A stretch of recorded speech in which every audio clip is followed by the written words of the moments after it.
Here's an uncomfortable truth. Most apps using a vector database don't actually need one. Teams spin up Pinecone, pay for embeddings, and add a whole new service to their stack, when a single SQL query would have been faster, cheaper, and easier to debug.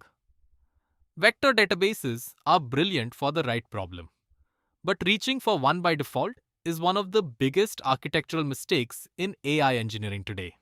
So let's talk about when you should not use a vector database and what to use instead.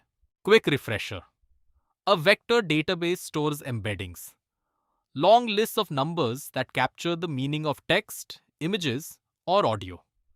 When you search, it finds the items whose vectors are closest in this high-dimensional space. That's semantic search, matching by meaning, not exact words. It's powerful, but every part of that pipeline has a cost. And understanding those costs is how you decide whether you need it at all. Here's what the marketing pages skip. Every document you store must be embedded first. That's an API call or a model inference, and it costs money and time. Then queries must be embedded too before you even search. On top of that, approximate nearest neighbor indexes trade accuracy for speed, so you can silently miss the best match. You've added a service, a pipeline, and a new failure mode.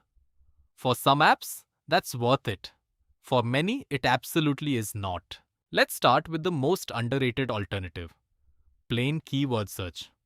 If your users search for product codes, names, IDs, or exact phrases, embeddings are overkill. Postgres has built-in full-text search that handles ranking, stemming, and relevance out of the box. No external service, no embedding cost, and the query is dead simple. Look at this. A single SQL statement gives you ranked text search. To make that fast, you add a generated TS vector column and a GEN index. This is a one-time setup. After that, search scales to millions of rows on a single Postgres instance. The same database you're already running. No new infrastructure, no embedding bills. For Indian startups watching their cloud spend, this alone can save you a monthly Pinecone subscription you never needed. Here's a pattern people miss. A lot of so-called semantic queries are really just filters. Show me red shoes under 2000 rupees in size 9 is not a meaning problem. It's a where clause. Structured attributes belong in structured queries.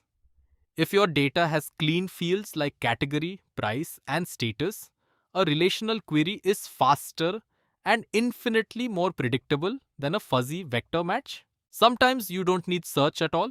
You need lookup. If you're fetching the answer to a known question or memoizing LLM responses, a key value store like Redis is the right tool. Exact key, instant value, sub-millisecond. Don't run a similarity search when you already know the exact thing you want. That's like using a metal detector to find keys that are sitting in your hand. Now here's the cost nobody talks about: keeping embeddings in sync. Every time a document changes, you must re-embed it and update the index. Forget to do that, and your search returns stale or wrong results. With a vector database, your embedding pipeline becomes the second source of truth you have to maintain forever. A plain SQL column updates itself the moment you change the row. That maintenance burden is real engineering time. Let's be fair, because vector databases are genuinely great for the right job. Use one when meaning matters more than exact words. Semantic search over large document corpora, recommendation by similarity, duplicate detection, or RAG over messy, unstructured text where users ask in natural language.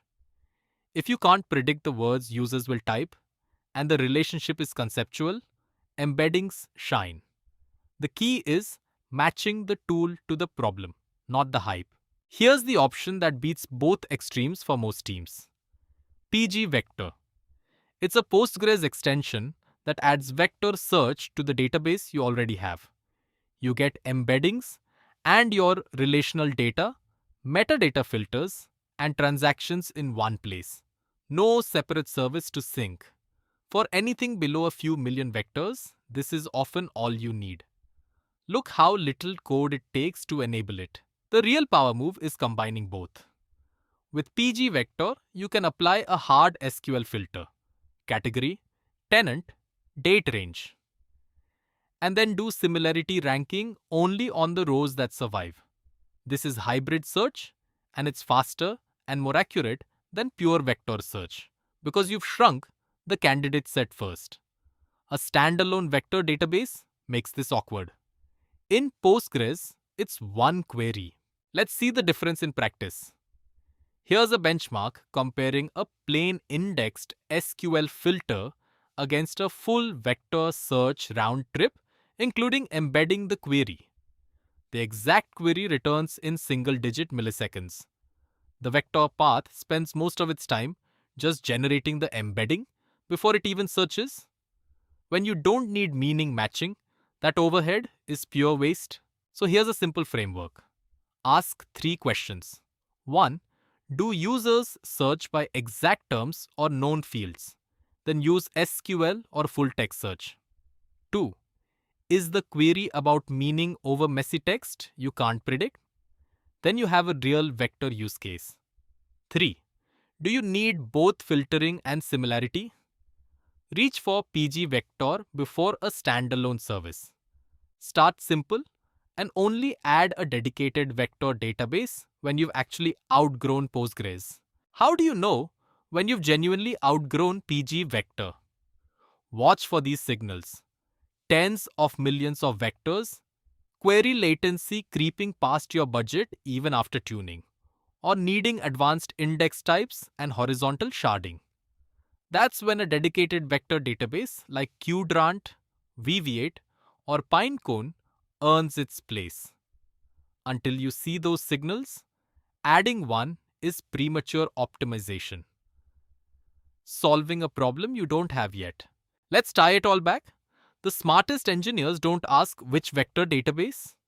First, they ask, do I need one at all? Match the tool to the actual query shape. Exact lookups stay in SQL. Structured needs stay in filters. And only true semantic problems justify embeddings. Start with Postgres. Grow into pgvector. And graduate to a dedicated service only when the data forces your hand. So here are the 3 things to take away. 1. Most apps reaching for a vector database actually need exact search or filters, which Postgres already does brilliantly. 2. pgvector gives you embeddings and relational data in one place with powerful hybrid search. 3. Only graduate to a dedicated vector database when scale and latency signals genuinely force you to. Next up in the AI track, watch our deep dive on building a production RAG pipeline the right way. Link on screen. If this changed how you think about your stack, hit subscribe and drop a comment describing what you're building. Tell us your use case, and we'll tell you whether you really need a vector database.